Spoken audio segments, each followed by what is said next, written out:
Hey everyone, thank you for tuning in. So this is another episode of Neo-Conversations. It's been a while. I have not spoken or uploaded in about 2 months, although I have done a debate with an ANCAP who I crushed, and also every now and then a discussion with my fellow Ghoul Gang members. And oh look, there's even Quick Six Productions in the chat. We had a debate a while back ago. That was some fireworks, and then he invited me even for a video with a bunch of his friends to watch these two unique movies, I'll say. Anyway, to the content of what we're going to be doing. So, as the viewers are aware, Afghanistan is a very big hot topic issue in foreign policy recently, and has been for a while.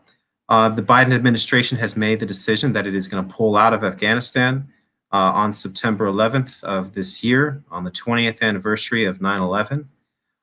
They are doing this despite the objections of many Afghan politicians, Afghan military personnel, Afghan women's rights leaders, and the Afghan people in general. The Biden administration, however, is deciding that it will go through with this. And this is a highly concerning issue, but there are people with different perspectives on this and who have different perspectives on the history of the region as well as the history of the conflict.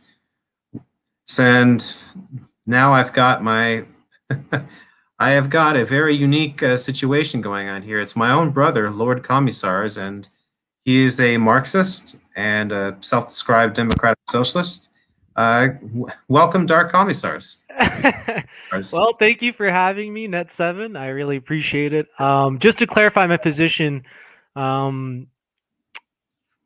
mean, I suppose I'm a Marxist, but like, there's a lot of things I also disagree with, like on the Hegelian worldview, on like this idea that progress is inevitable, et cetera, et cetera. So like, there are some things that I don't agree with. But I guess if you had to put a label on it, because that's what it's all about today, right? Labels.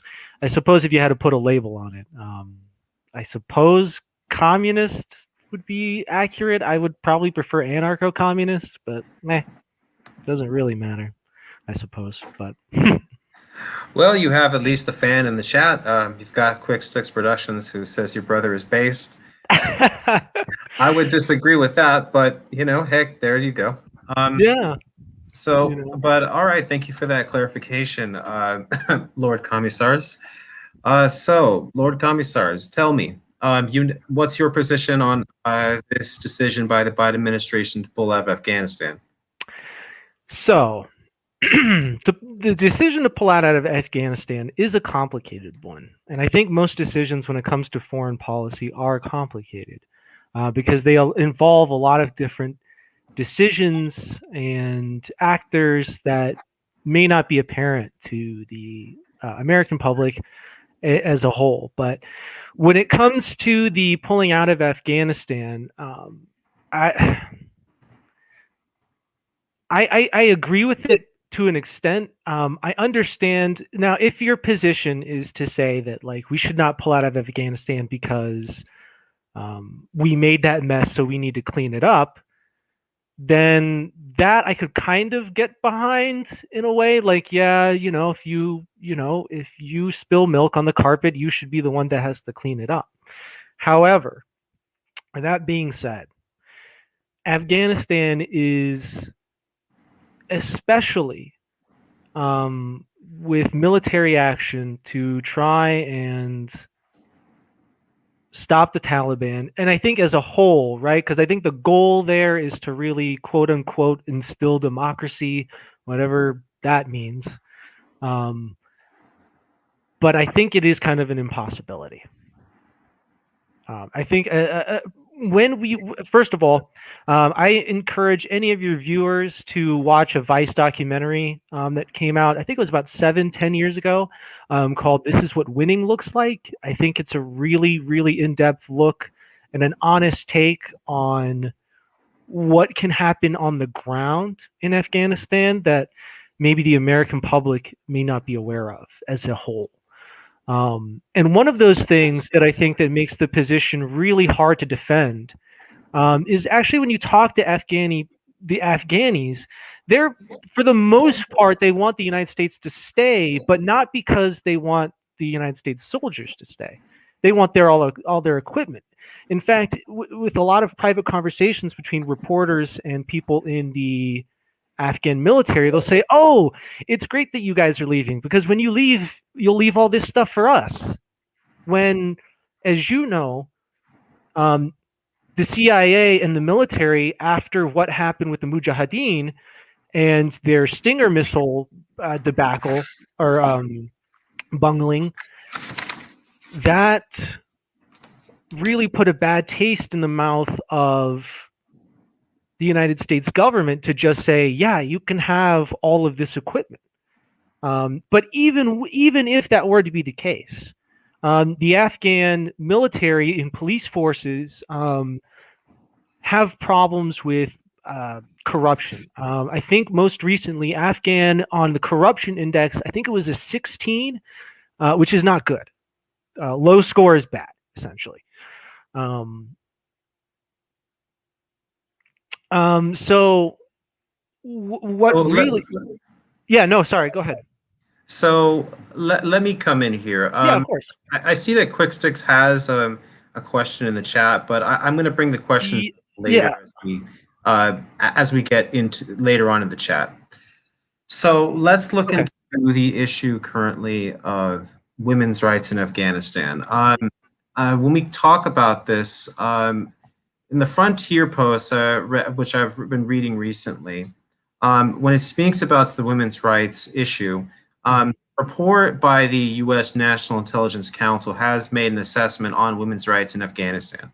And it's clearly stated that the Taliban, should they take power, would roll back much of the progress on women's rights, particularly if they gain national power. Obviously, this is highly concerning for women in Afghanistan because the report indicated that the progress in women's rights in Afghanistan was largely due to U.S. pressure and focus. This is going from all the way from the Bush administration even into the Trump administration. And the Trump administration and the Obama administration had made it a precondition with the Taliban that, regarding their talks, that the women's rights issue could not change because, again, they've been a remarkable achievement since 2001.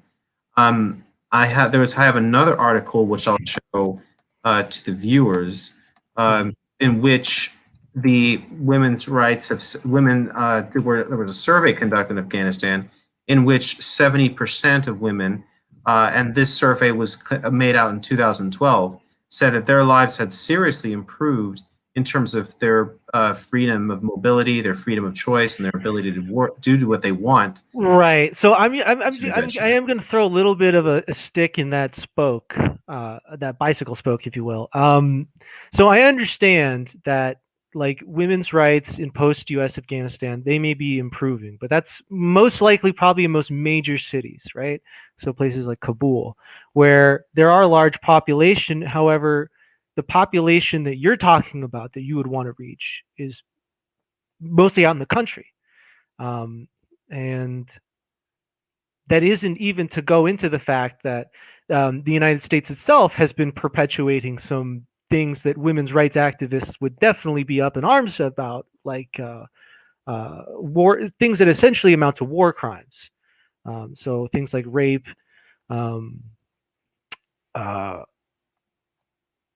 sexual slavery, human trafficking, etc., etc. I know these are problems in the UN, but they're also a big problem in the U.S. military as well, which is why I feel that the Trump administration did not want the UN Human Rights Council, or I believe it was the ICJ, actually, to investigate war crimes in the region.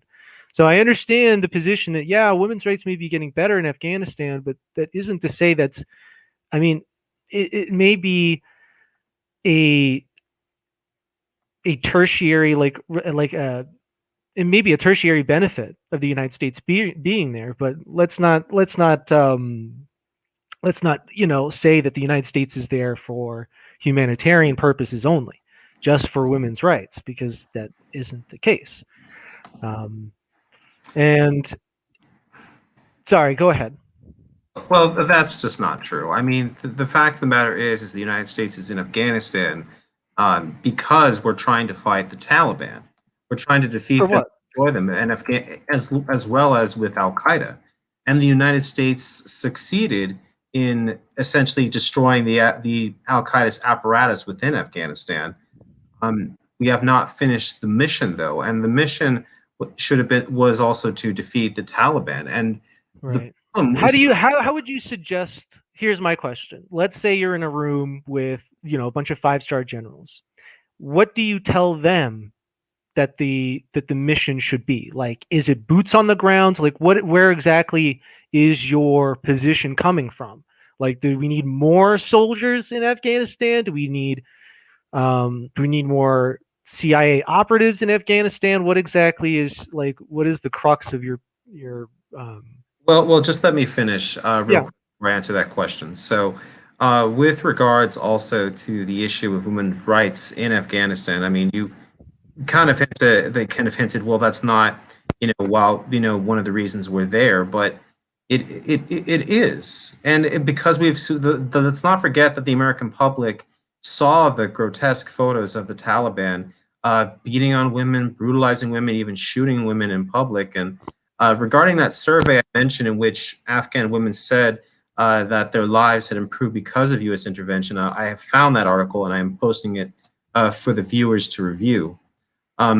But with regards, though, to your question about, what would that look like?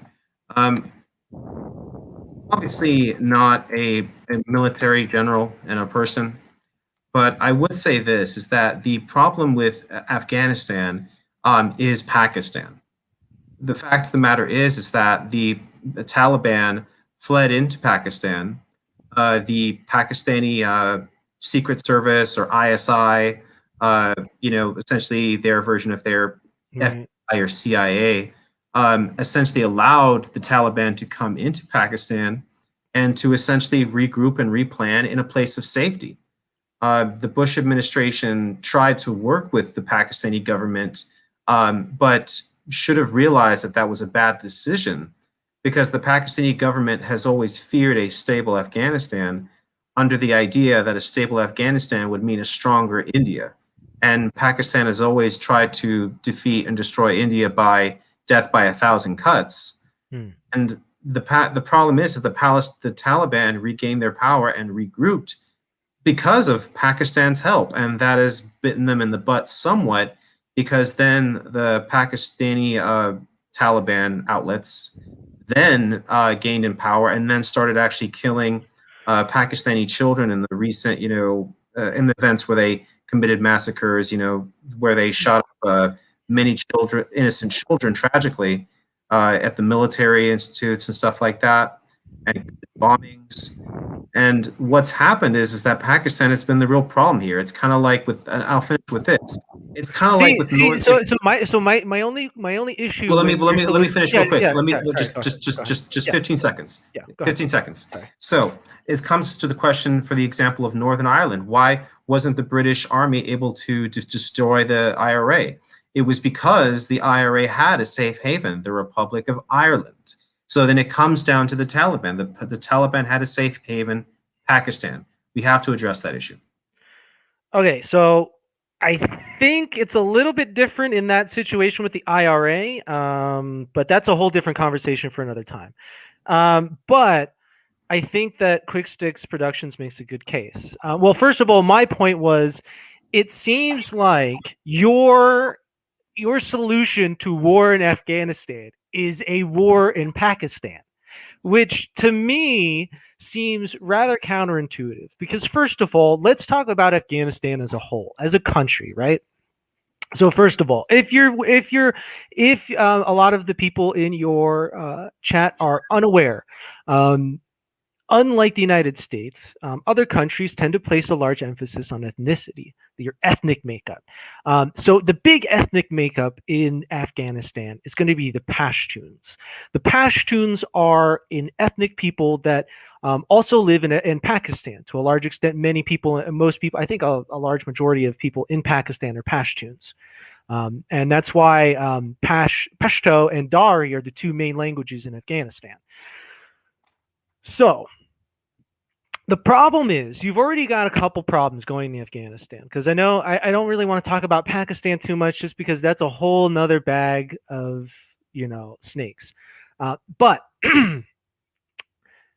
Afghanistan, right, has a big problem with the fact that its military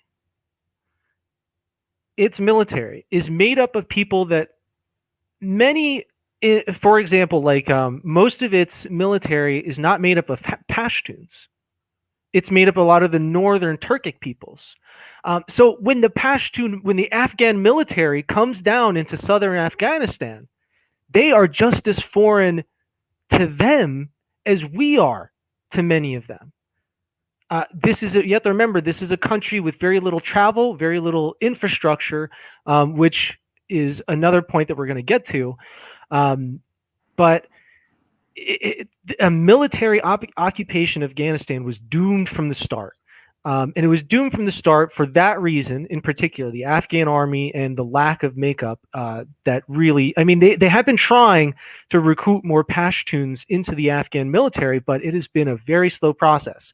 And you have to remember, especially with Obama's focus more on droning campaigns, there are many people in Afghanistan who still have a very large chip on their shoulder from those campaigns. So sorry. Continue. Yeah, sorry. So the second thing is, right, I want to go back to the bribery, right, and the corruption.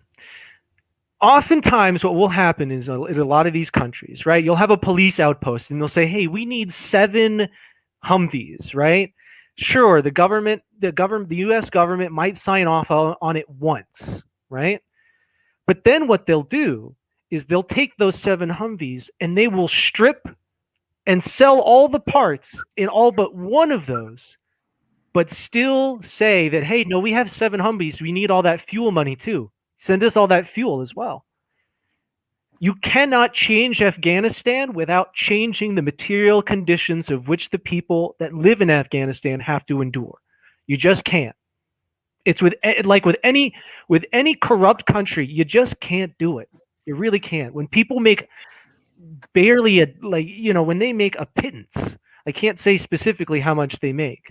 Well, obviously many people in Afghanistan do not make wages that would be comparable to the United States or into the UK. Right. So that provides, right, a way for people to climb the economic ladder in a country so poor. And in fact, what you may often find is that many of these police chiefs will oftentimes, especially out, sure, maybe Kabul and some of the green zone, all these areas might be a little bit better, but once you start to get out into some of the periphery, which is most of Afghanistan, you have many of these police chiefs acting as local warlords that view many of these villages, which, like I said, they have no connection to, because the Afghan identity does not exist, right? It's based mostly on tribal or ethnic identities. So many of the people in the army say, I don't care. So they may shake down a lot of these villages for money, which does happen. You will oftentimes see extrajudicial killings or extrajudicial kidnappings. They'll say, oh yeah, this guy was in the Taliban, or hey, a tribal leader will come to the police chief and say, hey, you need to capture this guy's brother because the Taliban captured my brother. And this guy, I know he's not in the Taliban, but his brother is. Maybe we should capture him and hold him for ransom, which can and does happen. In fact, another big problem that you're dealing with with Afghanistan is when you're getting to these countries, you're dealing with a lot of cultural issues that cannot be solved just by U.S. military officers coming in and saying, "Hey, you guys need to clean this up and do that and do this." You know, Let me come in now. yeah, Because for one, it suggests that the United States has not tried to help in Afghanistan. The United States spends billions on Afghanistan, not just in term, not I'm not even talking, United States military equipment or personnel. I'm talking right, solely to try and rebuild the country of Afghanistan. right, Yes, does Afghanistan have corruption? Absolutely, it does. It is an unfortunate problem. But it's not like the United States simply just tries to ignore it or that we don't try to do anything with it. We try. The United States has tried to do the right thing in Afghanistan, and there are good Afghani leaders out there. There are numerous individuals right now in Afghanistan who are trying to fight to create a different vision for Afghanistan that's different from the Taliban and that's different from the status quo of certain politicians who have tried to take advantage of the situation for their own monetary gain. It's the problem with people is that they tend to think that intervention is simply a rosy game. It is not. It's not. Because we live with this idea that in the West in particular, I think, especially Americans, that conflicts are a world away and that they're all hunky dory, and that if it's all good, then that means that there's no problems. Even in our own history, we've had that. Look at, for example, um, in World War II, we had individuals from our own military who committed crimes in France against French women, but it's not like we turned a blind eye to ignore it. We held those people accountable. There were trials, and some people were hanged. yeah, Even but there are the no United States trials, and the and there is United no States accountability in and the United Afghanistan. States rebuilt France and rebuilt even our enemy Germany and helped rebuild Belgium and helped rebuild Holland. And it's not like the United States just said, "Okay, we've won the war, we pull out," because the you can't just win the war. You have to then win the hearts and minds. You have to win the peace. That's not why the United States stayed in Germany. They stayed in Germany because near the end of the war, first of all, World War II, to a large extent, was a way for the United States to, one, insert its hegemony over the world, but two, was posturing towards the Soviet Union.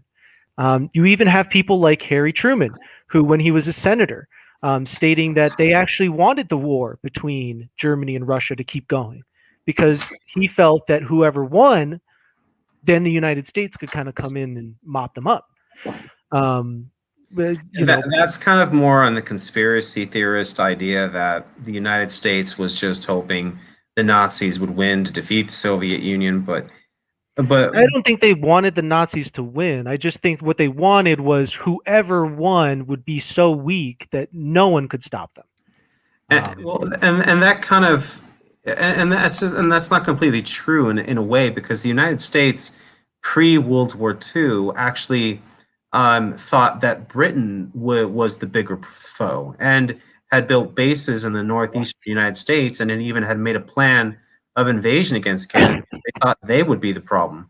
Oh, okay. That I think most of those plans are like tertiary plans. Like, hey, if it was ever to go down, how would we do it? But let's not make any mistake here. The United States pre World War II was not interested in getting at war with anybody. Despite what you and some of you, maybe your coalition would have people believe, is that the United States populace as a whole has always been very anti-war. It took a Well, lot to get it's not I think anti-war. we're but I think we are diverting from our main topic a little bit No, here. but we are, yes, but the Yeah. problem is that you call it anti-war, and it's not anti-war.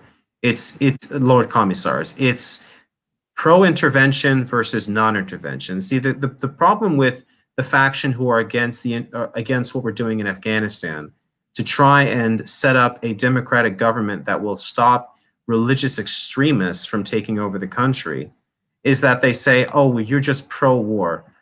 No, we're pro-intervention. We're pro-democracy. We're Right. An intervention is just a PR term of saying war. No, Like that's just like that's like it's an isolationist calling card to say, oh, you're just pro-war, or I'm anti-war, or I'm anti-war. It's a isolationist term, Nathan. Lord Commissar, sorry, whatever, it's used fun. by isolationists to try and essentially see some moral high ground that does not exist. But it does exist. But that's not the point. That's not the point here. I think we're diverting a little bit from our main topic here, which Yeah, is the United States, the pulling out of troops of Afghanistan. well, the It, thing right? is, Lord Commissars, is that it goes to this point. Americans look at the past and say, "Oh, well, that war is a world away. It's not our concern." The problem is that these conflicts in Afghanistan of the Taliban are our concern. We are not simply living in a vacuum. We live in an international world with an international community. And that means that we're responsible for people abroad who suffer. We can't just look at what Afghan women suffer with under the Taliban and just say, hey, not my problem. See, the thing is, I want to believe that, but the fact that there are actual CIA black sites in places like Thailand where they torture people for years tells me that there's a little bit of hypocrisy going on there. But secondly, I want to get back to one of the things that you said. You said bring democracy to Afghanistan. Does democracy include how Afghanistan now has a split government because the former president, right? He didn't get a majority of the vote, so now Abdullah is having to take on the role of like co-president, slash. I think he's mainly the Taliban negotiator. But you can't. These terms don't mean anything without actual substance, because you can say all day, yes, we want to bring democracy to Afghanistan, but when the people that get elected in that government decide not to be democratic, why is it that the United States just stands by? The Because United States doesn't stand by. if the point was to say, hey, you need to be a democracy, right? But it was, that is glossing over like a whole different thing of, well, what does democracy mean? Is it first past the post? Is it, et cetera, et cetera. But let me. when it really comes down to so a divided government. So let me go to your point of divided government. Is that when you're building a republic and you're building its foundations? I thought they were building a democracy. Nathan, republic, democracy, same thing. Okay, they're not. Oh, but they're not. Those are very two different things. Remember, Rome was a republic, but it was not a democracy. Okay, and all right, Nathan, we're arguing terms. Okay, so just a second. Okay, so look, Lord Commissars, when you're building a democracy, when you're building a republic, when you were building a republican democracy, when you were building something that literally did not exist for decades under the rule of, or for years under the rule of the Taliban, you have to start somewhere, and it's not an easy process. Look what happened in Libya, for example. It was a civil war after Muammar Gaddafi was killed and after his dictatorship was pulled down, because the path to a republic or the path to a democracy is not easy. We tend to think as Americans in our Western privilege that democracy or a republic is easy. It never was. Even in our history, we had almost a second civil war. Like in our own that George Washington had to put down. Right. So therefore, with that being said, who are we to tell them how democracy is supposed to work, what it looks like? We can barely get it right ourselves. There was just a president who tried to overturn an election. And if that doesn't tell you that maybe that's like someone comes in and they're like, hey, I'm an accountant. I'm going to help you net 7. I'm going to help you do your taxes. And then you say, oh, thank you, man. And then you're like, hey. And then, as he's doing your taxes, an IRS agent calls him and says, hey, we just wanted to let you know about blah, blah, blah. And you're like, hey, who is that on the phone? And he goes, oh, nothing. I'm just being audited.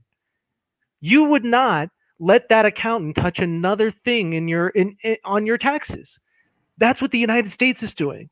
They're saying, and there's this whole thing about, I think Quick Six Productions is getting it right. You can't just artificially install democracy and then Yes, you can. just hope and pray that, like, well, I hope it takes, because what you're doing is then you're going to create enemies, right? Then you're going to create problems for Americans as a whole in the future.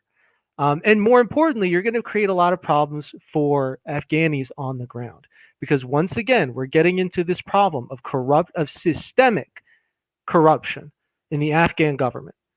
The one that was created by the United States. There's systemic corruption Okay, no, that is just not true. That is just not true. that pervade, both from a local level all the way up to a top-down level. And these things are something that, at some point, you have to be cognizant of the fact that you can't do that and just say, hey, the best option's gonna, like, we're bringing you democracy, yay. Oh, but you have to vote for one of these guys, even though this guy is going to say he won without winning a majority of the population. Like, what is that? Like, how can then really, see, I could get behind you if this was going to be like a strategy conversation. Like, well, the American strategy in Afghanistan should not be boots on the ground. It should be mostly a drone operated policy, yada, yada, yada, maybe focus on small teams, CIA agents, et cetera, et cetera. Yeah, that's a conversation that we could probably have. But to say that any sort, I mean, just from a strategic point of view, not that I agree with that. Let's get it clear. But to say that the United States as a whole, operating Afghanistan, has made Afghanis better, I think that's a lie. I don't think it's made I have to stop you there, Lord. I have to cut you off there, LordCommissars. Okay. That is absolutely ridiculous, okay?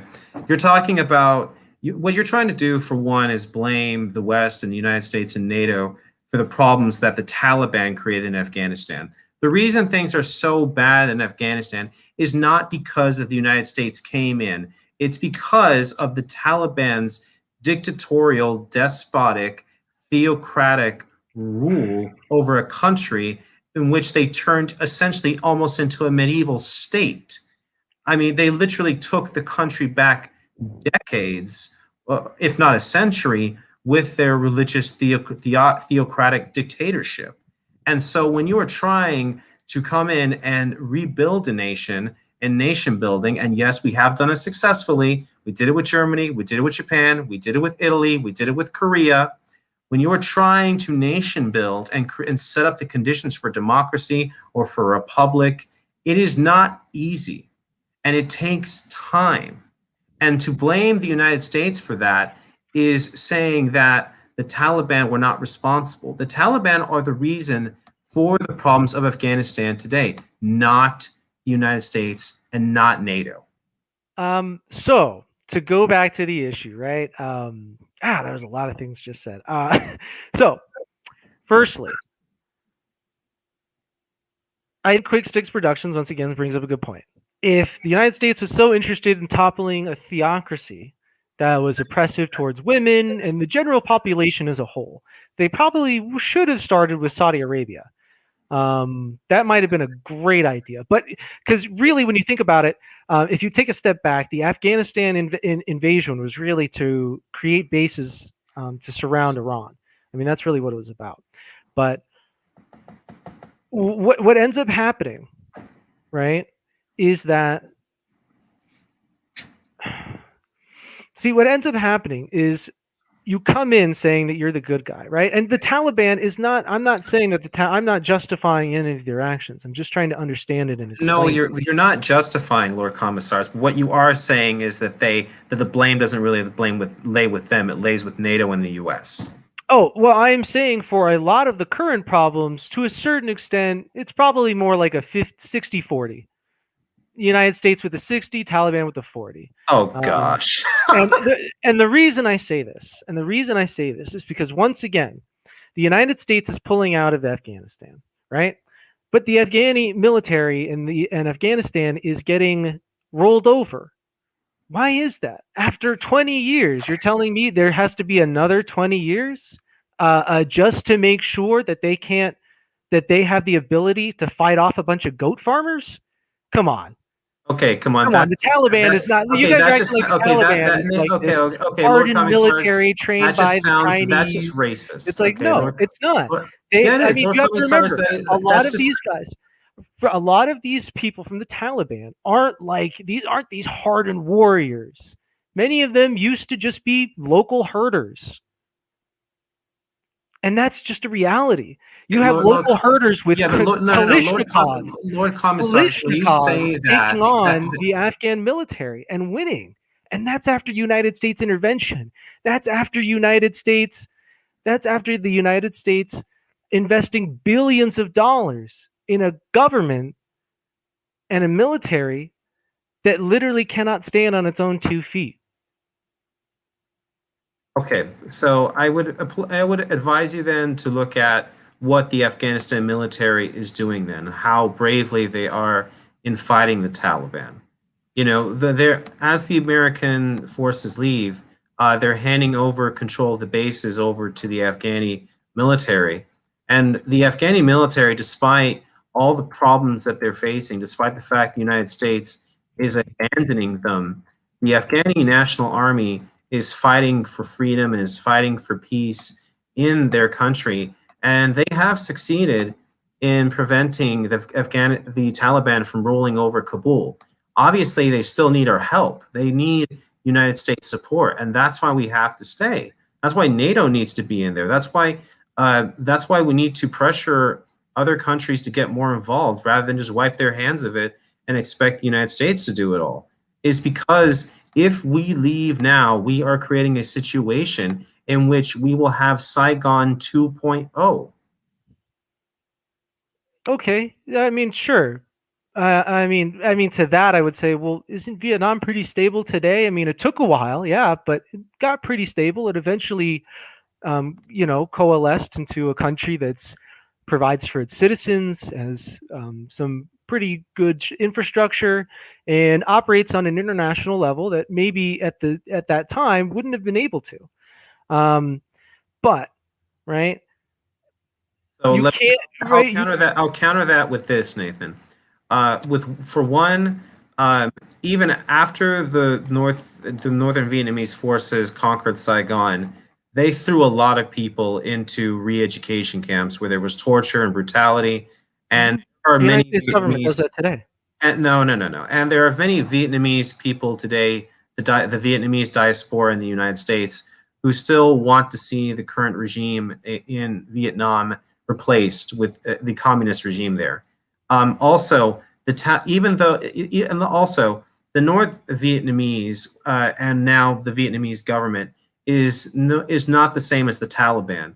The Taliban are literally trying to create a medieval state, a literal state in which we would be if we went there, we would be like, whoa, are we in like the 1600s? Are we like in a thousand? Are we literally in the times of crusaders? That's Right. I mean, except maybe, with but like, guns. for how long could something like that reasonably last without local actors finally stepping up to the plate? I mean, sure, there would be a lot of instability and a lot of infighting, and there is going to be, um, and that's without it. I mean, and that would be if the United States 150 years. These are just local. I mean, there are local issues. I say local about an entire country, but you know what I mean. There are Afghani issues that the United States just doesn't know how to solve and can't solve. You can't. One of them being there is no Afghanistan national identity.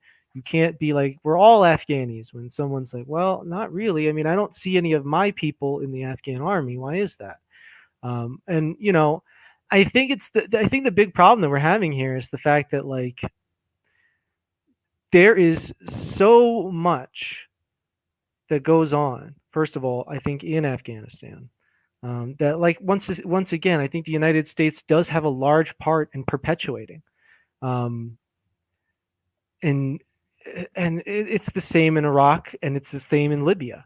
Um, And I think it's kind of naive, to be honest, to think the United States is just there out of the goodness of their hearts. Um, I mean, sure, maybe George Bush, or actually no, maybe Dick Cheney would have you believe that, but I don't think that any person actually operating in these fields really thinks that. I mean, you wouldn't tell, like, I don't think a single intelligence agency in the military would be like, oh yeah, we're just there for humanitarian purposes, because it never was that way, and it's never going to be that way. The way states act is never about good versus bad. It's kind of why, even within, when you study international relations, particularly at the college level, they'll tell you, for the most part, I mean, there are no good, quote unquote, good and bad states, right? There are actors who have geopolitical interests acting upon those interests. If good things happen, if they pursue those interests in a more, quote unquote, like more moral way, then that would work. However, the moment one of these countries faces an obstacle to that, they will always go the other way. And because it never was about doing the right thing, it was about achieving a specific geopolitical objective. The geopolitical objective in Afghanistan was to build those bases and to at least provide a way in which to dissuade the Iranian government from ever getting involved in Afghanistan. Oh my God. So, And to at the same time, yes, one of those things was to stop the Taliban, right? okay, so Because the Lord, okay, Taliban so were trying to overthrow the Afghani government. okay, so Lord But Commissar, so now so we've gone from the United States wanted the Soviet Union and Nazi Germany to go to war and destroy each other so they could fill in the vacuum. Now it's the United States wanted to go into Afghanistan so they could put pressure on Iran. Mhm. For crying out loud, that's just ridiculous. And you know that because we went into I Afghanistan don't know that. because I don't know what anything. happened on 9/11 because the Taliban said, "Oh, Wasn't most of the people in 9/11 that were the terrorists, weren't they? Most of them like Saudi Arabian? they were Saudi nationals. They were And not." really, the only reason George No, I Bush didn't went into finish. Iraq They is were because not. George They no, H.W. they Bush didn't finish. They bungled were his not first one. part of the Saudi government. They were not affiliated with the Saudi government.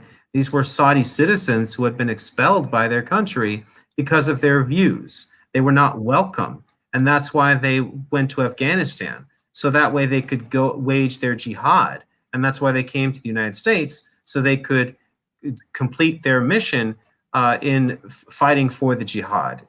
For So you're saying that the United States invaded Afghanistan because many of these terrorists ran and hid in Afghanistan. If that's the The case, United States went to Afghanistan because right? Osama bin Laden was in Afghanistan. Okay, Because okay. So Al-Qaeda operated out of Afghanistan to conduct the 9/11 terrorist attacks.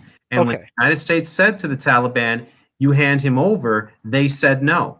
And so we went in to capture or kill him. And we also went to war against the Taliban because they aided and abetted Al-Qaeda.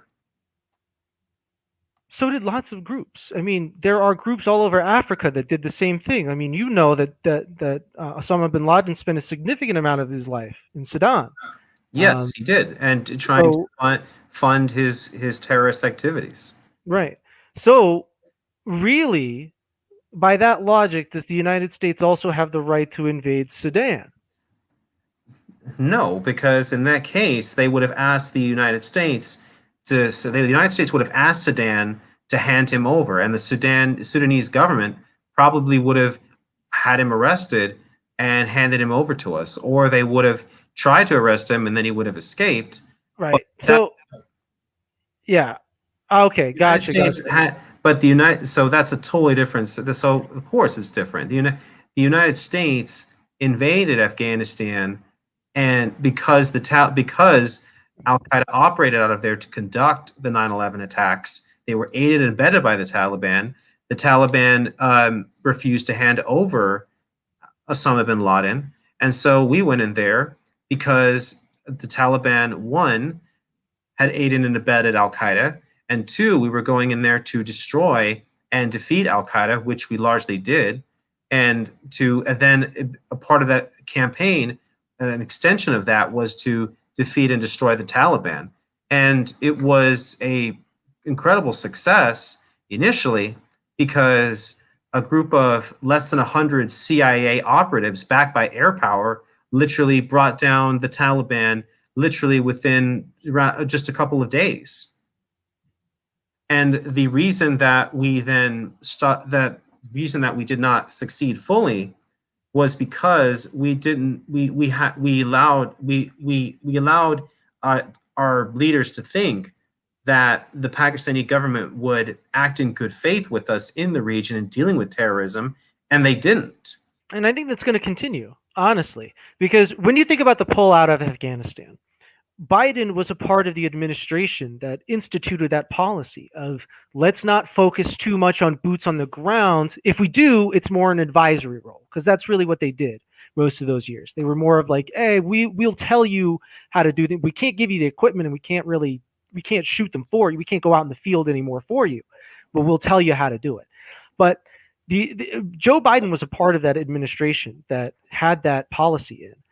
So really what's happening is the United States is pulling out troops, like military members, but there is no way on God's green earth that the United States government, particularly that which under Biden, would ever pull out CIA operatives and their army of drones from that region. I mean, you don't even need operatives there anymore. You could literally kill hundreds of people from Langley and go to bed at night and have a sandwich and not feel anything. Drones are not a solely effective measure of waging war. You have to have boots on the ground. Let's look at South Vietnam, for example. You know, the South Vietnamese government and military. You just said it was successful. You just said the campaign with the CIA agents, right, and the drone strikes, which was extremely prevalent in the Obama era. CIA agents back with air power.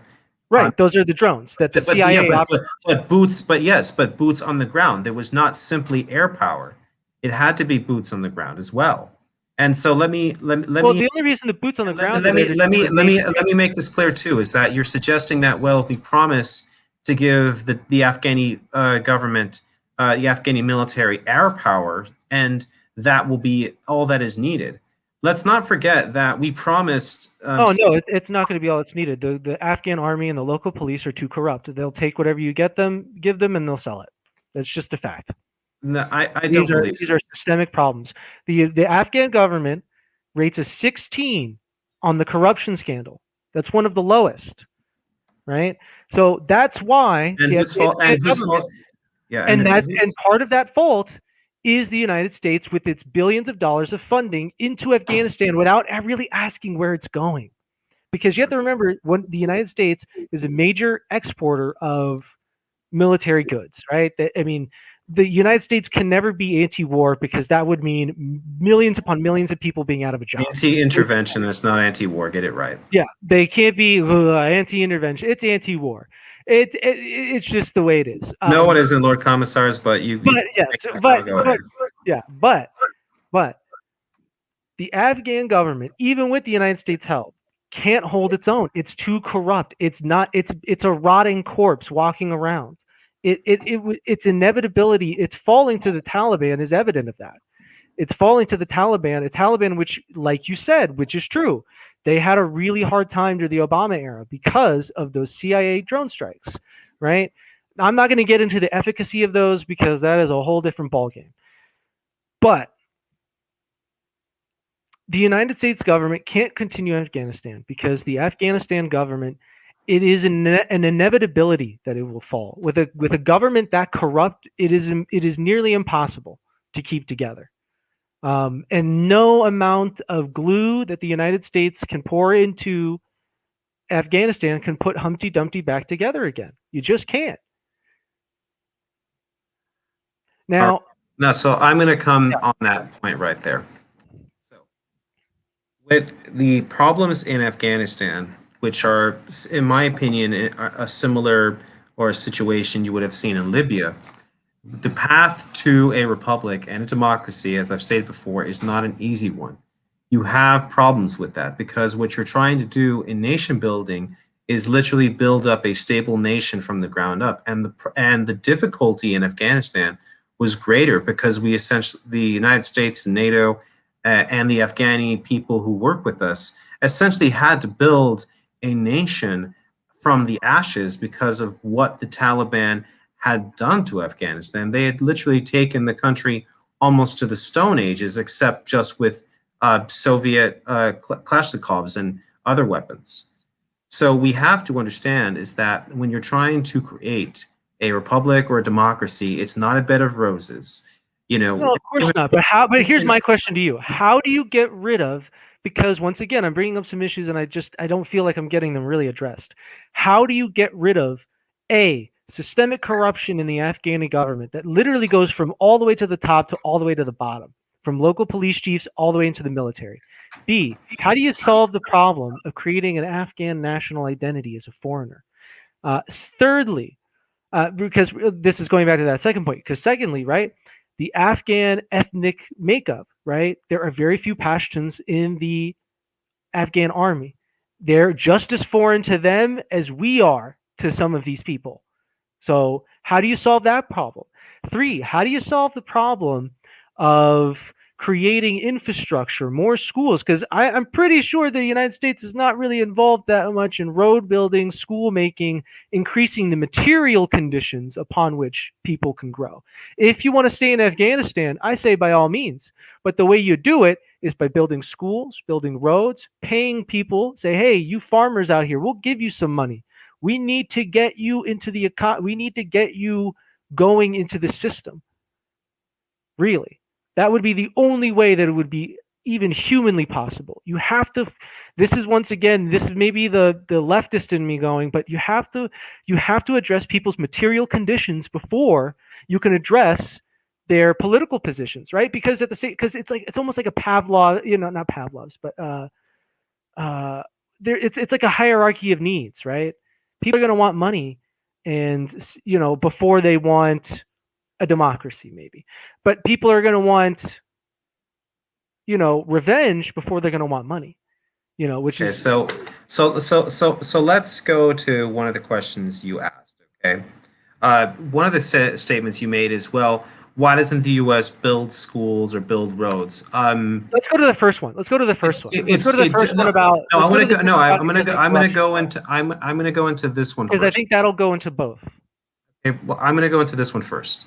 So when it comes to the issue, Lord Commissar, of building schools and building roads, the United States does do that. Okay, the United States has been doing that. The United States has tried and has spent hundreds of millions of dollars trying to build schools in war-torn Afghanistan because the United States and NATO are trying to help the people there. It's not like they just said, oh, the military solution with no practical solutions for the people.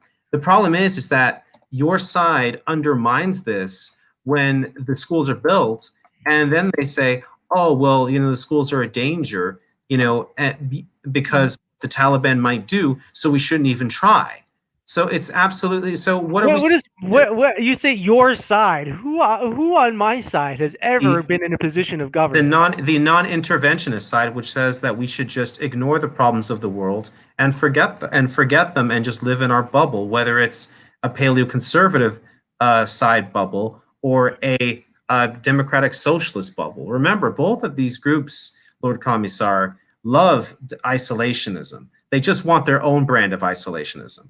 And now, going back to your first question, I don't think it's, the thing is, why don't you get to my first thing about how do you address systemic corruption on a local, state, and, Afghani federal level? Like, it's at every level. How do you address that?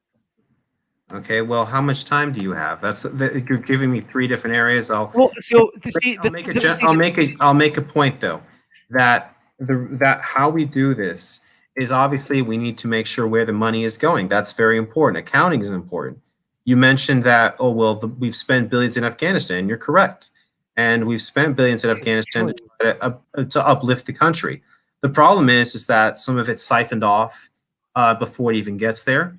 Some of it's siphoned off when the money is being handed over to the certain programs that we've delegated the money to be done. And then other people then who receive that, some people siphon it off. So we have to have obviously financial accountability, But you can't with the American military. Even within the American military, there's so much grift. There's so much grift on a federal level.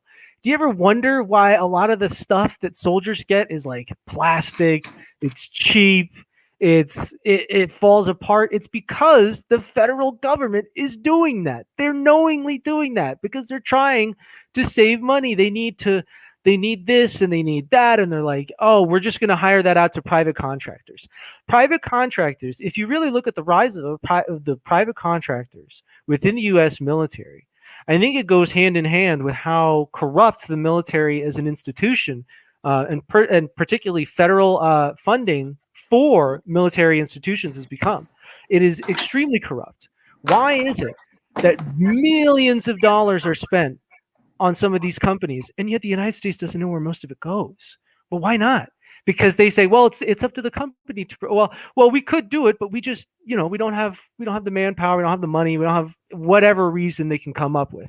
But the real reason is because there's always this revolving door of government officials working in places like Boeing, and then they get out and now they have large senior positions, C-level positions sometimes at military contractors like Boeing, Amazon, Microsoft.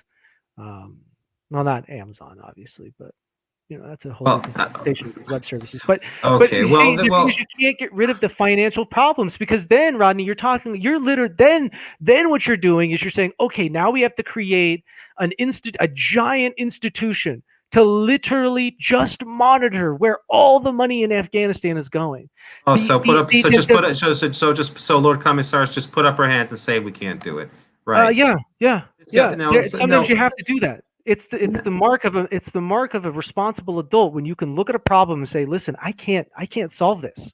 No, this is not a simple, well, I should let another person deal with my finances situation. This is a situation, LordCommissars, in which throwing up our hands. How are you going to get the manpower? No, let me finish. It means sacrificing an entire group of people over to a religious nutbag group that essentially want to take the country back 1,000 years and roll back women's rights 1,000 years and literally establish a Islamic theocratic dictatorship.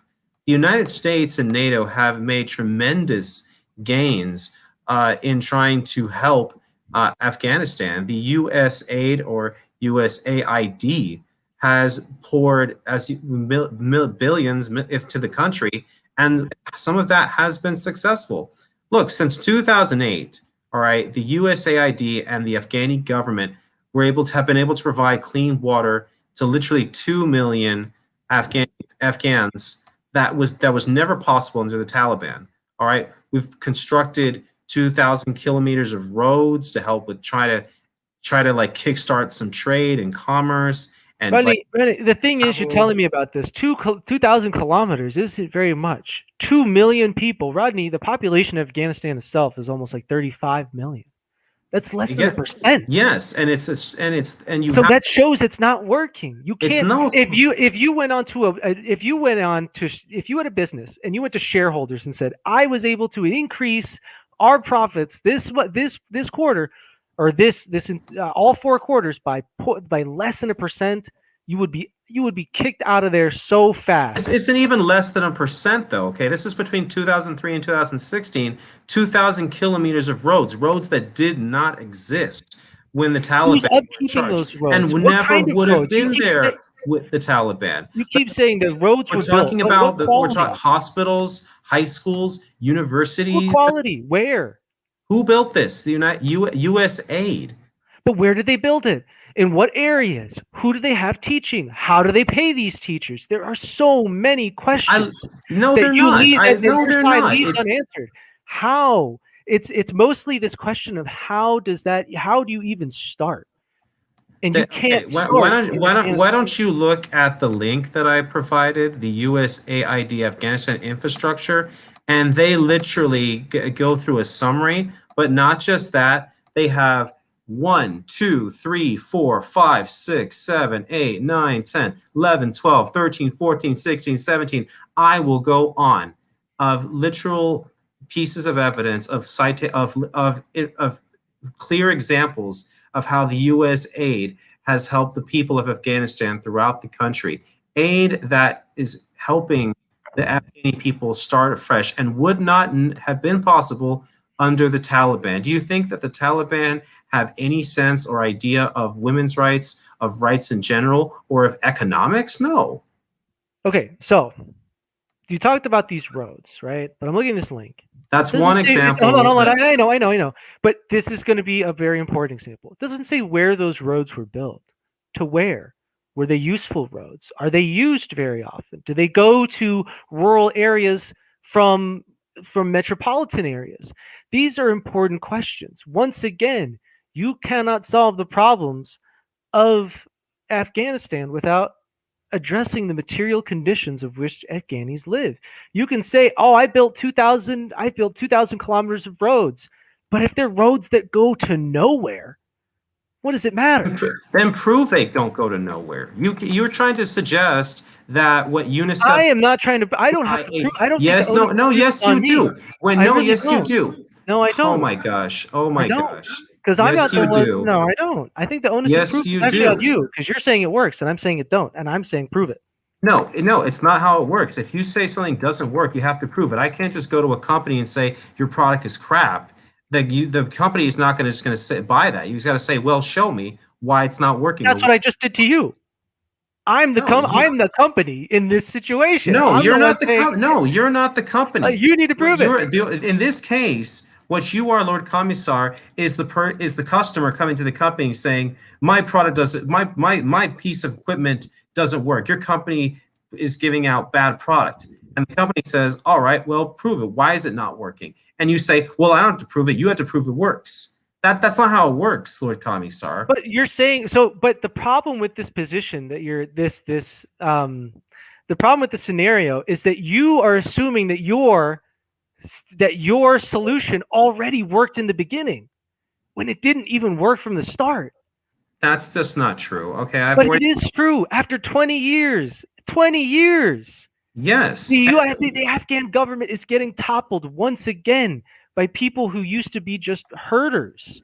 It is not getting toppled. There is with Kalashnikovs. Oh my gosh. Like, once again, it becomes this thing, how much, how long?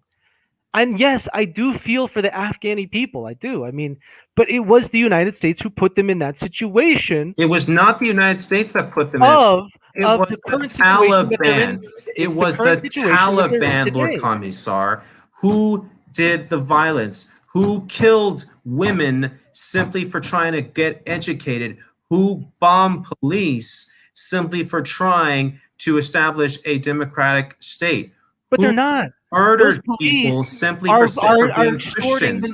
It was the Taliban, not the United States. What you are saying is that the United States is to blame primarily, and NATO is to blame primarily, when all these problems that you are talking about in Afghanistan originate with the Taliban. No, they originate with the Afghani government created by the United States. Once again, you keep telling me what can be done about the corruption? You're saying that we have to have an institution that would literally monitor every dollar spent and exactly where it goes in Afghanistan. But the logistics of that are an impossibility. No, they are not. You are calling it impossible because what you are trying to do is no, you can't say that it works because it doesn't. You can't do it, Rodney. There aren't enough. You would have to go on a major, like, the United States would have to literally pluck accountants and logistics experts and translators out of their homes and drop them off in Afghanistan, like thousands of them. What a thousands, if not millions. Yeah, they're okay. Please, there are companies that literally are global that manage billions and hundreds of billions of dollars. Okay, if they can do it, then the United States. Oh, but they don't, Rodney. They do it so poor. Don't you understand? Like, you keep looking at these things like, oh, well, if a $1 billion company can do it, it's like, first of all, most of those $1 billion companies outsource that to large, humongous accountancy firms, and accountancy is one thing. but literally following the accountancy from the United States, from even the United States banking system all the way to the Afghanistan banking system, would just be a monumental task for anyone to do. And I think that the problem we're getting hung up on is that there is no way to address this corruption without this farcical idea that you can just out of nowhere create an institution that would be able to track the dollars going into Afghanistan and exactly where it's going. It just couldn't be done. Yes, it can be done. Companies How? all the day. How? Tell me how. Okay. How could it be done? What do you mean? How it can be done? Yes, it can be done. No, I didn't say it couldn't. I said how. How can it be done? Hire the necessary accountants. Hire the necessary staff. Wait. No. Lord That is so Commissars. disingenuous. You can't just say, "Oh, just hire the appropriate people." It's like, Yes, but Lord where are Commissars, they? that's what you Which do. You ones? hire the Who? appropriate people to do the No. job, okay? No, You don't no. just say, "Oh, well, our finances can't be, measured, so we're just gonna, let it be." No serious company acts like that. And it's the same thing with this situation. We But you can do can't. the same thing. But how? But once again, you keep saying you have to hire the appropriate people. From where? From what firms? Do you hire them from Afghanistan or do you hire them from America? Do you hire them from other countries? Yeah, we can hire them from everywhere. Oh, no. See, but now we're getting into more problems. Now we hire them from everywhere. But guess what? How does an accountant from, let's say they're from EY, right? How does an accountant from EY learn the intricacies of the Afghanistan accountancy and banking system in such a time in which they're actually able to provide themselves useful? It wouldn't be possible. It would take Yes, it would be, years because in 2001, Afghanistan did not have those institutions. So simple. And even today, Afghanistan's government is trying to work on these. So that's what we do. We bring very poorly people into Kabul. We work with the Afghanistan government and qualified individuals. Made up of mostly an ethnicity. And we that track many where of this the money people is don't agree going, with. and we figure it out so that way we can best disperse it among the people and make it work. We did that in West Germany. We did that in Japan. We did that in Italy. We can do it in Afghanistan. But once again, isolationists like you say it's just impossible. No, it's been done time and time again. At the Net 7, after 20 years, it just doesn't work, dude. It just doesn't work. It really doesn't. And in the case of Italy, you mean Italy, the one today that's defaulting on its debt and government is pretty much insolvent at this point? You mean that Italy, who's had years of problems? Guess what? Years, decades of corruption. Oh, please. Please. Okay, so the United States should not have been nation building in Italy. The United States should have just pulled out after World War II and let people just, do their own thing. It was kind of hard to just pull United out. States nation building allowed Italy to be a great nation and allowed it to be a free nation. What? Okay. It's not a free nation, though. Even in its current financial straits, it's okay. That is a situation not created by the United States. The United States did not create Italy's current financial situations. Thank you. Corruption did, which the United States does very well. And God, the Afghanistan government is also. This is what I cannot understand about you, Lord Commissars. It's always the U.S. It's always NATO. It's never anyone else. This is the way isolationists like you work. It's just the fact that the United States just hide in its bubble and what's going on in the world, and then you give false sympathy to people suffering under despotic regimes and say, I'm not an isolationist, but I don't want to do anything about it. That's like looking at your neighbor who's getting beaten by their whose wife is being beaten by their husband and saying, "Well, I'm sorry he's beating you, but what can I do?" Well, you go over there and you kill him, and guess what? Now you're in big trouble. Now you're being charged for murder. Despite, I hope that this saying gets to you, is that the road to hell is paved with good intentions. And it is true. Despite the fact the United States may have, quote unquote, been trying to do the right thing in Afghanistan, it has failed miserably. It has failed miserably to the point that the United States literally cannot justify to its population why it's there anymore. And I think that if you ask a lot of current service members and veterans, they'll tell you that they had no idea why they were there, and many of them don't really agree with a lot of the reasons why the government comes up with for these Okay, places. like, well, have you asked Dan Crenshaw what he thinks? Because he said that we should stay in Afghanistan, and he's already listed many of the reasons why. Well, you have to remember, Men veterans, and like women's any rights. other group in America, is not a monolith. You can't just Well, look at and that's one the thing. veteran. That's the thing. You try to suggest. That's the thing, and that's where I get you right now. You just try to suggest with your statement, well, that there are veterans who oppose this. You try to suggest, Lord Commissars, that the vast majority of veterans are opposed to intervention in the Middle East and in Afghanistan, when that's not a fact. Veterans are not a monolith, as you just stated. But you tried to suggest they were, except you tried to suggest that they were a monolith for your side. Wrong. See, the point I was trying to make is that if the United States is doing the right thing in this war, wouldn't a majority, if not all veterans, say, yes, we're doing the right thing? But because many of these people have on the ground experiences with what that means, they have a lot of problems justifying what they're doing with what they're being told. Then why do you have veterans like Dan Crenshaw and others? Okay, he's not alone, thank you. He's been elected to the House of Representatives. He was elected by Oh, wow, the House of Minnesotan. Representatives. It's not like you Oh, just need a pulse. oh, great. Oh, great. Yeah. Okay. So It's true.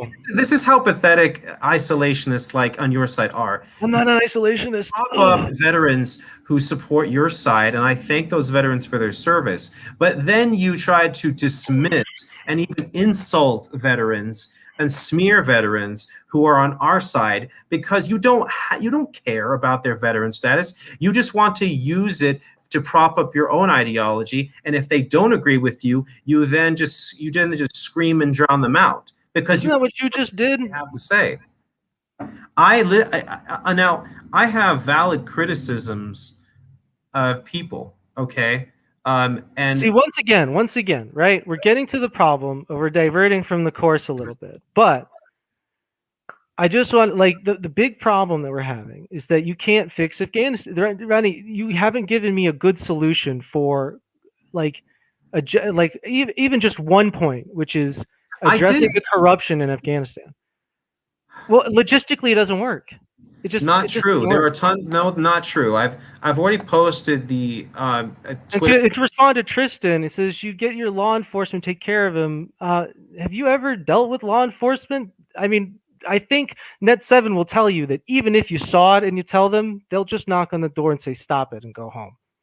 And that not Right? no. You know that's true. Come on. No, that's not true. Okay, I've dealt with. Look, okay, I don't like mentioning this, Lord Commissars, just because I don't want to seem like I'm bragging. But I will just. But I'm going to bring this up because you tried to make a point right there. Okay, so I once had a roommate at a residence I lived in. Okay, he was beating on his girlfriend. Okay, he grabbed her and he literally started choking her and he made her pass out.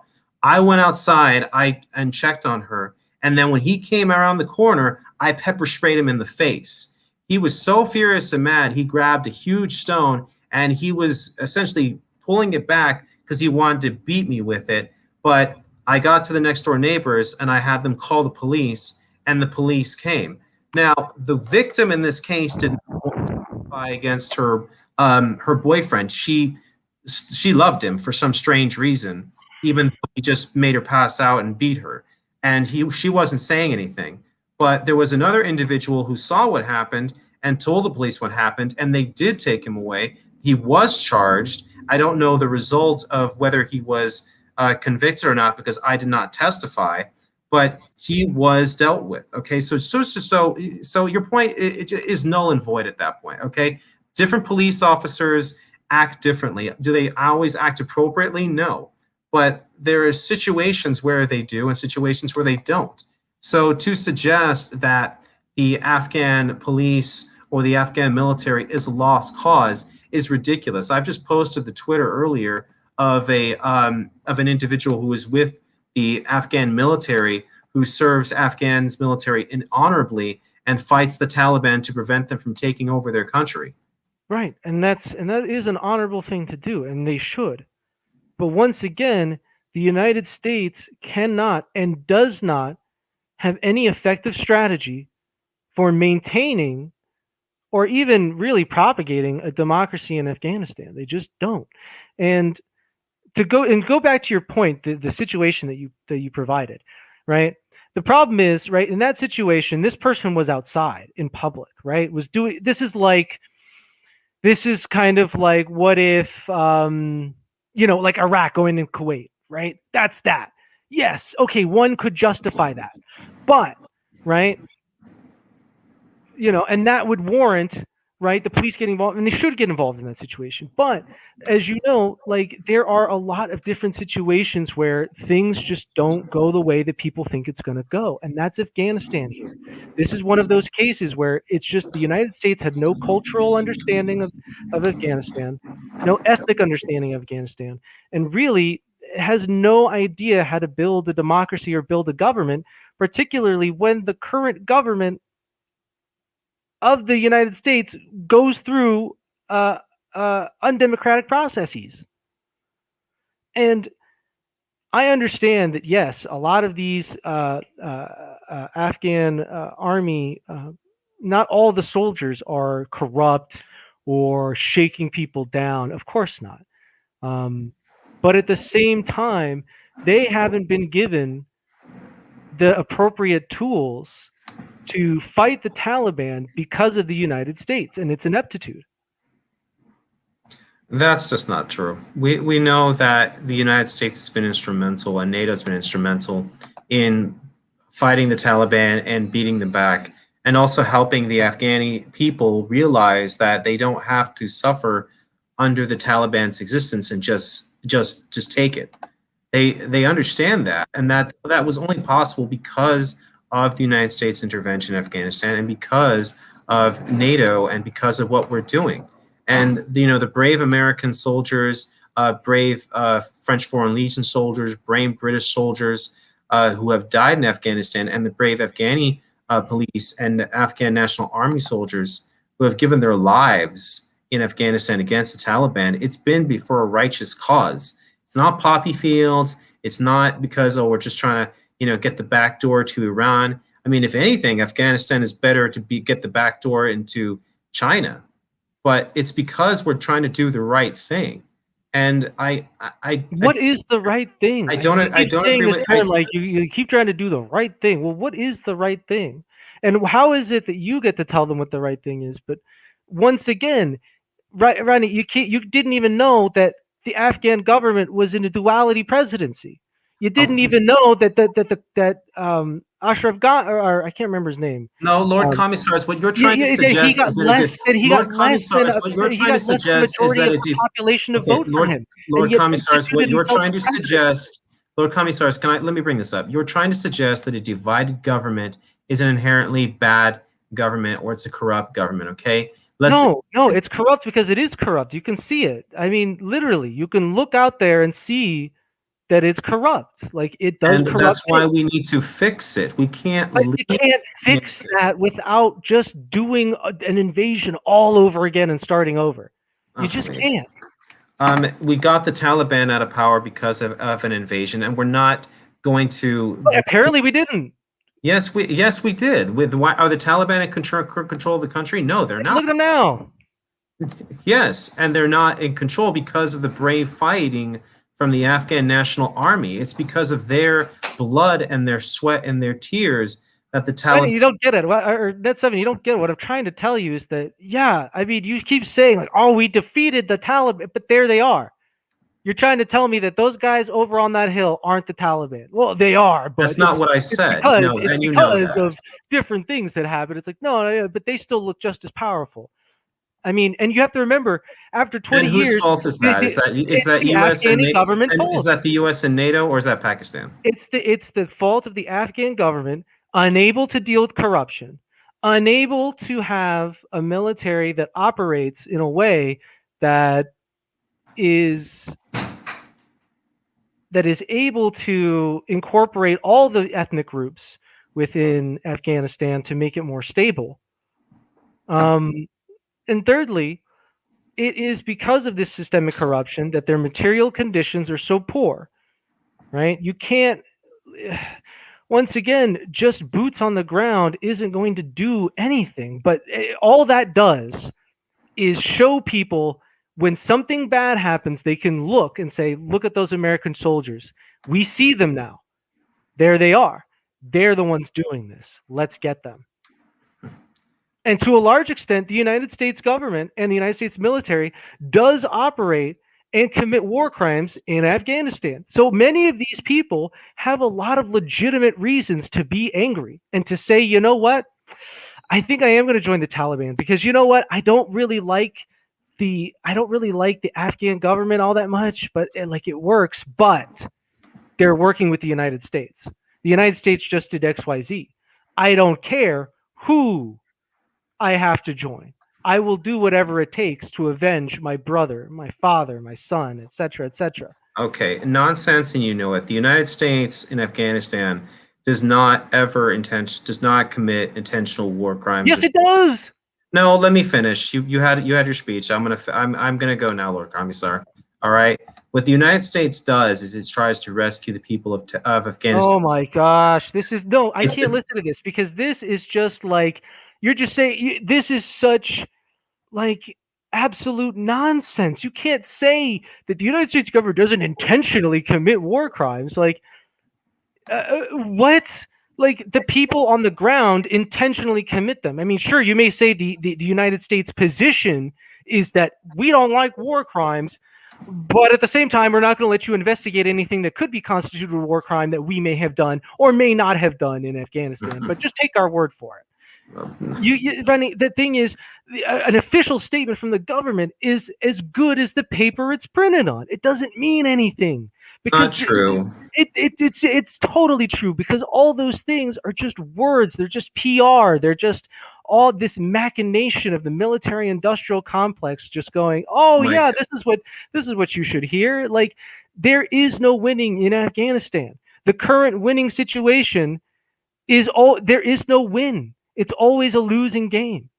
Not true. And the fact that we've kept it going for so long, and despite that, the Afghan government is toppling like a paper in the wind, that shows I don't think that we did all that much. The Taliban is not toppling the government like a paper in the wind, okay? The Afghani government has made some considerable gains in counterattacks, which have killed many Taliban fighters. Before we end the discussion, I want us to watch something real quick, okay? So, because I really implore all of the people listening. There's a wonderful documentary done by Vice called "This Is What Winning Looks Like."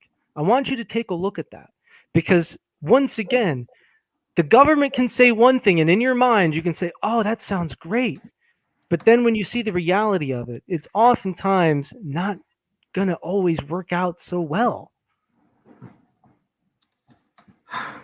And then you say that, Nathan, but that's not what the women of Afghanistan say.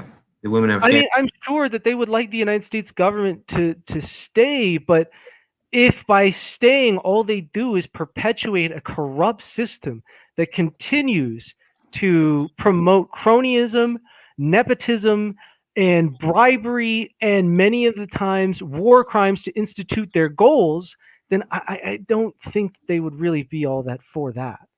Sure, they're probably for the fact that, the United States government and theirs can protect them, but I think they could do without all that other stuff.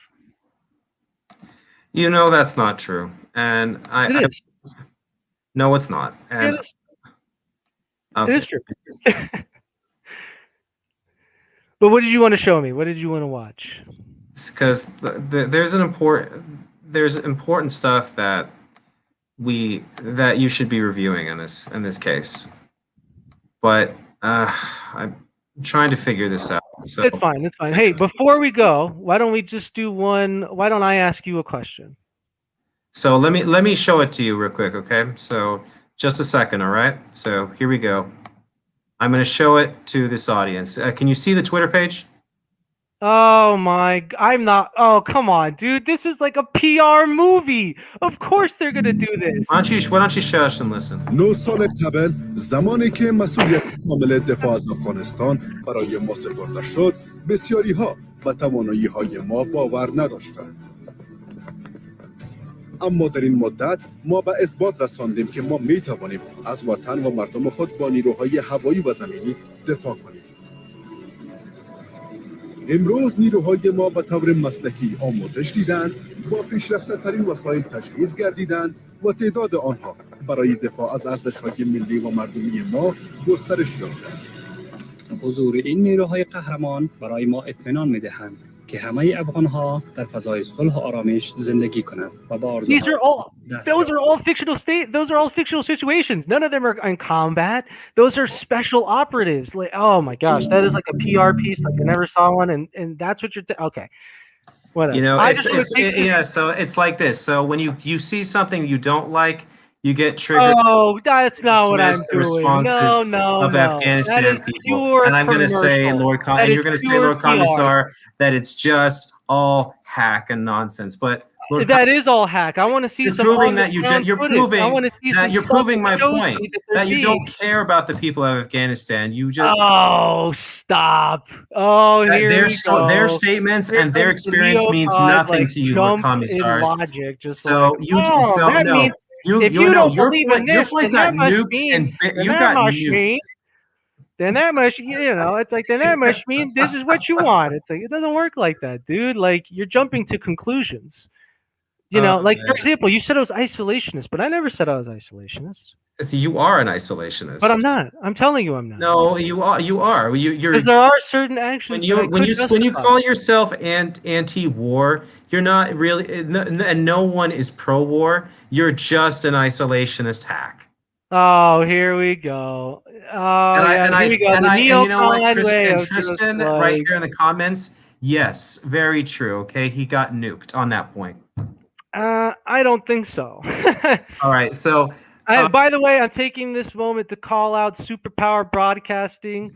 You're a Russian plant. I'd love to debate you. I don't know. All right, Lord Commissars. You're probably getting paid by the Kochs, actually. If not the Kochs, and probably the Department of Defense.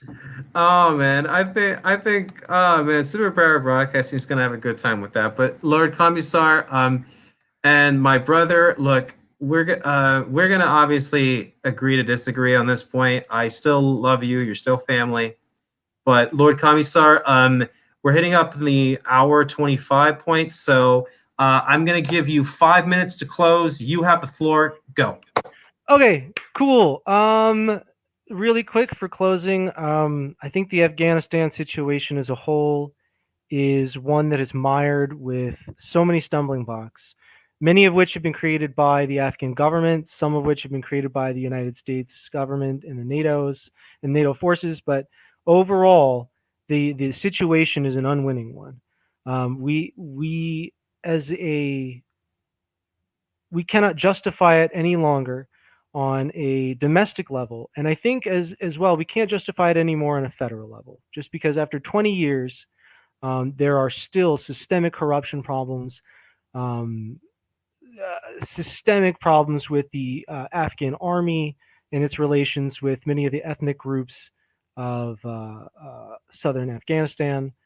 And overall, the United States pulling out of Afghanistan is the right thing to do, even though, as you said, right, it is going to cost some pain. But over time, hopefully, things will get better. But once again, the United States has already spent 2 decades in Afghanistan, and 2 decades more would be just nonsensical from a logistical standpoint.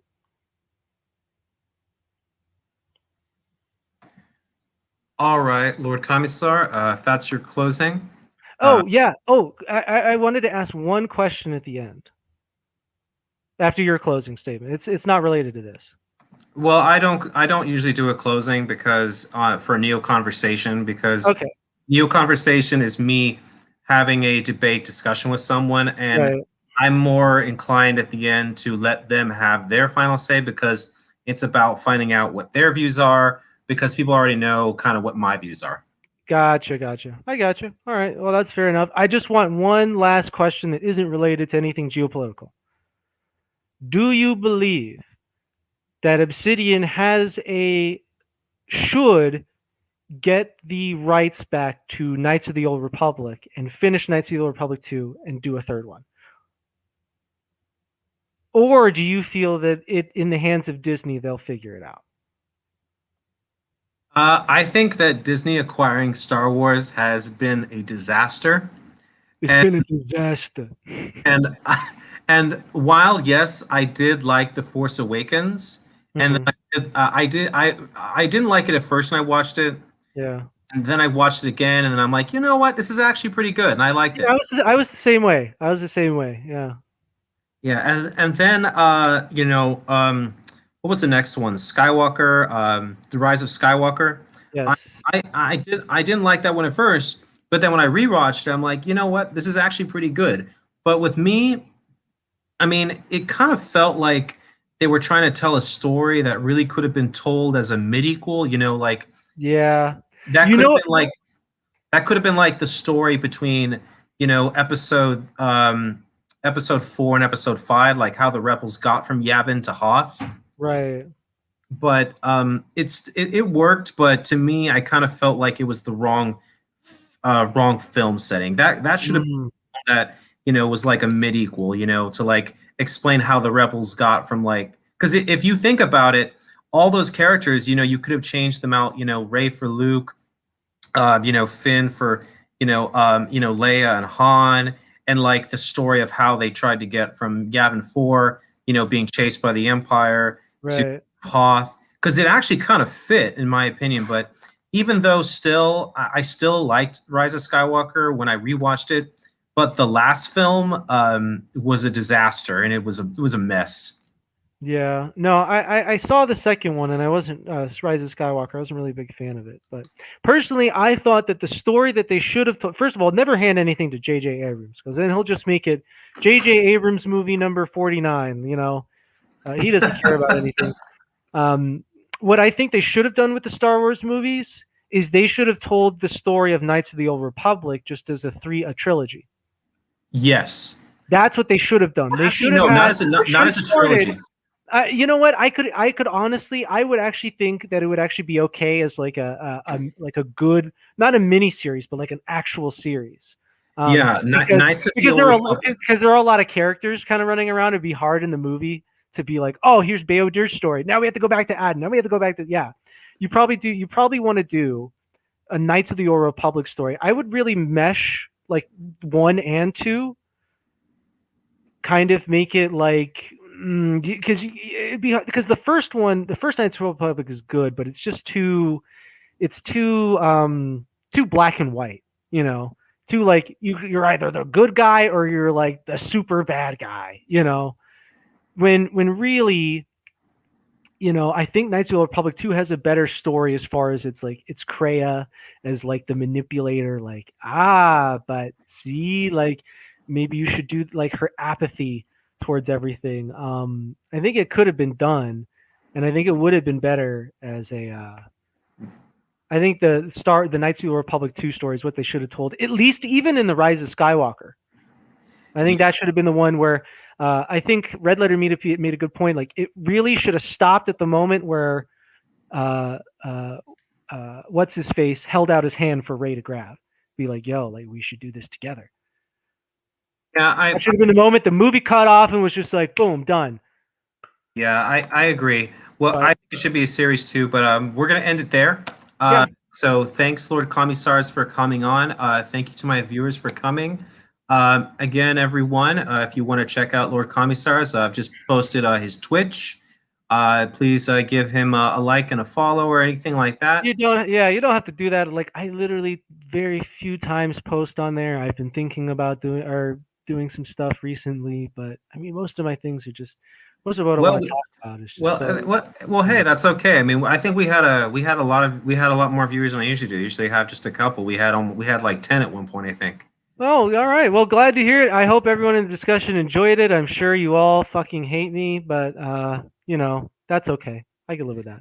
Yeah, superpower broadcasting debate between superpower broadcasting and LordCommissars going at it. That would be great. I wasn't very prepared for this one. I had some stuff going on at work today, but yeah, if you ever want to do this again, definitely hit me up. And I thank once again, thank you audience for tuning in. So All right. So again, that's LordCommissars. Thank you everyone for tuning in. I do appreciate it. Thank you so much. And don't forget everyone. Death to all tyrants. Long live the Afghan National Army that is trying to fight the Taliban. We give them our full support and hope that they succeed in their fight against the Taliban. And you all have a good night.